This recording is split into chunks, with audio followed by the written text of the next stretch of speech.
В результате ядерных испытаний за 10 лет с 1990 по 2000 год уровень заболеваемости раком в Восточном Туркестане удвоился.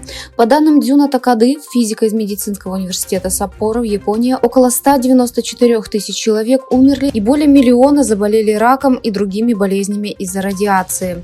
При этом Китай спокойно разрабатывает и восстанавливает ядерный полигон Лоп-Нур в Восточном Туркестане. Спутниковые снимки, впервые опубликованные New York Times, показывают, что Китай пытается возобновить работу объекта, на котором можно провести полноценные испытания ядерного оружия или подкритические ядерные взрывы. Это событие может иметь большое влияние на региональную безопасность.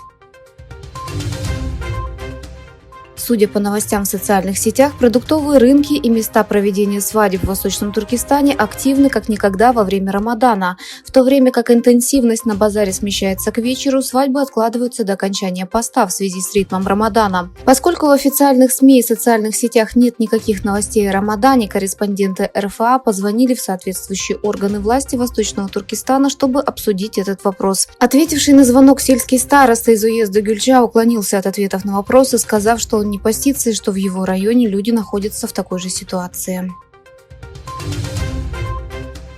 На сайте Change.org была запущена кампания по сбору подписей за прекращение задержания и освобождения Идриса Хасана, который был задержан в аэропорту Касабланки в июле 2021 года по требованию и под давлением оккупационной китайской администрации.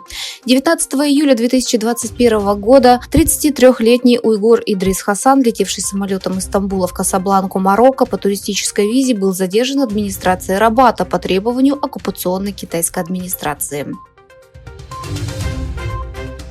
Бывший вице-президент США Майк Пенс объявил, что не будет поддерживать бывшего президента Дональда Трампа на следующих выборах. Пенс, который жестко критиковал Трампа, особенно в связи с рейдерским захватом Конгресса, сказал: «Я думаю, что тот, кто ставит себя выше Конституции, не должен быть президентом США». Японское правительство объявило о том, что присоединится к коридору доставки гуманитарной помощи в Газу по морю через остров Кипр. В своем заявлении министр иностранных дел Японии Камикава Йоко отметил, что существуют очень строгие ограничения на доставку основных продуктов питания, медикаментов и средств гигиены в сектор Газа. Первое судно с продовольствием в рамках инициативы, совместно организованной ЕС, США, Великобританией и ОАЭ, отправилось в Газу через остров Кипр на этой неделе.